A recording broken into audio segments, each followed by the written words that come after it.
भगवत प्राप्ति के बिना मनुष्य कहीं भी टिकता नहीं है और बारंबार संसार में ही घूमता रहता है। भगवान को प्राप्त होने पर ही मनुष्य टिकता है। यद्दत्वा न निवर्तन्ते तद्धाम परमम मम। जहां जाने पर मनुष्य लौटकर नहीं आता, वह मेरा परम धाम है। श्रीमद् भगवत गीता 15वां अध्याय 6वां श्लोक। आप चाहे कितनी भी शक्ति लगा लें, न तो शरीर सदा रहेगा और न कुटुंबी ही सदा रहेंगे। संसार की कोई भी वस्तु आपके पास सदा नहीं रहेगी। कारण यही है कि भगवान निरंतर आपको खींच रहे हैं। यह उनकी हम पर महान कृपा है। अतएव यदि आप संसार से विमुख हो जाओगे तो भगवान की प्राप्ति हो जाएगी और आप सदा के लिए सुखी हो जाओगे। और यदि संसार में ही रचे पचे रहे तो दुख का अंत कभी आएगा नहीं। नित्य नया से नया तरह तरह का दुख मिलता ही रहेगा। श्री गणेशाय नमः। ओम श्री गुरुवे नमः। आज की भगवत चर्चा स्वामी श्री राम सुखदास जी के लेख प्रवचन शीघ्र भगवत प्राप्ति कैसे हो, इस पर आधारित है। स्वामी जी कहते हैं, जिस दिन साधक के भीतर ये उत्कट अभिलाषा जागृत हो जाती है कि परमात्मा अभी ही प्राप्त होना चाहिए, अभी अभी अभी, उसे उसी दिन परमात्मा प्राप्ति हो सकती है।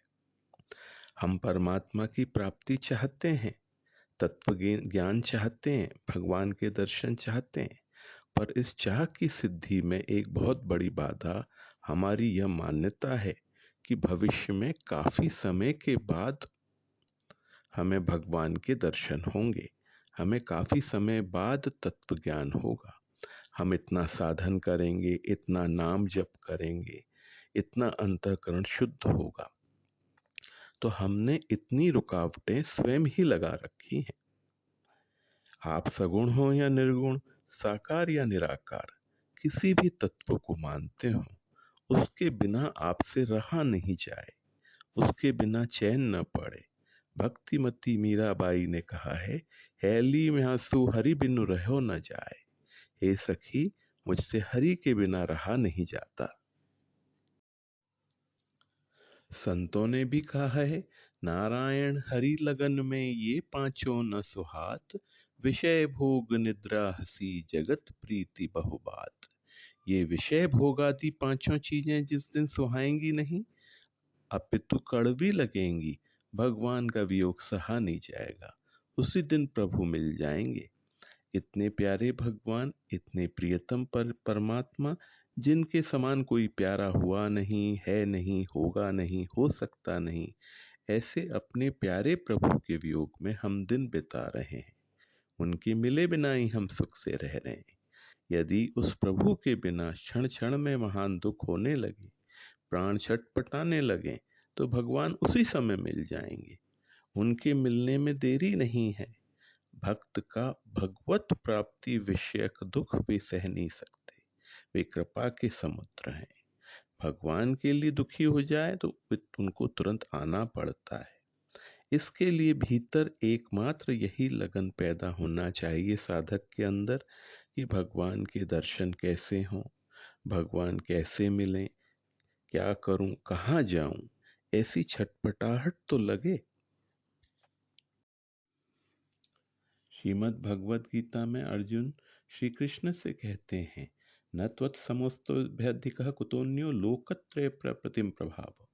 हे अनुपम प्रभाव वाले प्रभु, तीनों लोकों में आपके समान भी दूसरा कोई नहीं है, फिर अधिक तो कैसे हो सकता है। ऐसे सर्वोपरि भगवान को प्राप्त करने के लिए हमारे भीतर उत्कट अभिलाषा होनी चाहिए। वे कितने मधुर हैं। जब वे हाथों में वंशी लेकर त्रिभंगी रूप में खड़े होते हैं तो कितने प्यारे लगते हैं। उनमें कितना आकर्षण है, कितनी प्रियता है। साधक यदि थोड़ा भी उनका ध्यान करे तो विहल हो जाए, उसकी वृत्ति संसार की तरफ जा ही न सके। नारायण बिना मोल बिकी हो, या की नय कह सन में, मोहन बसी गयो मेरे मन में। वे प्रभु यदि थोड़ा सा भी मुस्कुरा दें तो आपका सब कुछ समाप्त हो जाएगा, शेष कुछ भी नहीं बचेगा, आपको कुछ नहीं करना पड़ेगा। संतों ने कहा है, चाहे तू योग करी प्रकटि मध्य ध्यान धरी, चाहे नाम रूप मिथ्या जानि के निहारी ले, निर्गुण निर्भय निराकार ज्योति व्याप रही, ऐसो तत्व ज्ञान निज मन में तू धारी ले। नारायण अपने को आप ही बखान करी, मोते व भिन्न नहीं या विधि पुकारी ले। ज्यों तो ही नंद को कुमार नाही दृष्टि परियो, तोलों तू भले ही बैठी ब्रह्म को विचारी ले। उस नंद कुमार में इतना आकर्षण है कि एक बार उसके दृष्टि गोचर होने पर फिर ब्रह्म विचार करने की शक्ति ही नहीं रहती। ऐसे प्रभु के रहते हुए हम नाशवान एवं दुख देने वाले सांसारिक पदार्थों में फंसे हुए हैं, और फंसे नहीं रहे, उनकी मांग भी कर रहे हैं, नित्य निरंतर मांग कर रहे हैं। मान बढ़ाई आराम निरोगता सुख सुविधा धन संपत्ति आदि अनेक प्रकार भोग्य पदार्थों को हम निरंतर चाहते हैं, उनमें निरंतर वृद्धि चाहते हैं। यह बड़ी भारी बाधा है। यदि भगवत प्राप्ति की उत्कट अभिलाषा जागृत न भी हो तो आप घबराएं नहीं। भगवान कहते हैं, व्यवसायत्मिका बुद्धि रेके है, निश्चयात्मिका बुद्धि एक ही होती है। अतएव आप यही दृढ़ निश्चय कर लें कि हमें तो एक परमात्मा की ही प्राप्ति करना है, हम तो एक भगवान की तरफ ही चलेंगे। यदि केवल भगवान की तरफ चलने की इस अभिलाषा को ही आपने दृढ़ कर लिया तो आपकी अभिलाषा अपने आप उत्कट हो जाएगी। भक्ति की पूर्णता शरणागति के रूप में होती है। अपने अपने इष्ट देव के स्वरूप का ध्यान करते हुए हे नाथ ऐसे पुकारते हुए चुपचाप उनके चरणों में गिर जाएं। ऐसा मान लें कि हम उनके चरणों में ही पड़े हैं और सदा उनके चरणों में ही पड़े रहना है। इसके अतिरिक्त कुछ भी नहीं करना है, क्योंकि करने के आधार पर भगवान को खरीदा नहीं जा सकता कि हमने इतना दान किया है, हमने इतने यज्ञ करे हैं, हमने इतना पुण्य किया है।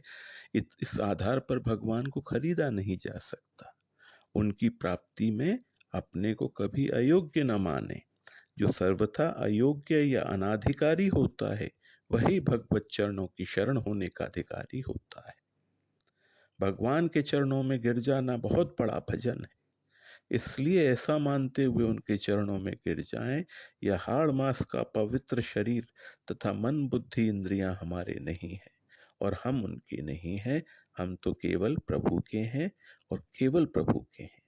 पूरी गीता कहने के बाद भगवान ने संपूर्ण गोपनियों से भी अति गोपनीय बात यह कही, सर्वधर्मान परित्यज्य मामेकम शरणम व्रज अहम त्वा सर्व पापभ्यो मोक्षयिष्यामि मा शुचः। श्रीमद् भगवत गीता का 18वें अध्याय का 66वां श्लोक। संपूर्ण धर्मों को त्याग कर अर्थात संपूर्ण आश्रयों को त्याग कर तू केवल एक मेरी शरण में आ जा, मैं तुझे संपूर्ण पापों से मुक्त कर दूंगा, तू शोक मत कर। इसलिए दूसरे सब आश्रय त्याग कर एक प्रभु का ही आश्रय ले लें, क्योंकि यही टिकेगा। दूसरे आश्रय कभी टिक ही नहीं सकते। अंतहु तो ही तजेंगे पामर तू न तजें अबहिते, मन पछताई अवसर बीते। आज की भगवत चर्चा यहीं तक। ओम श्री गुरुवे नमः।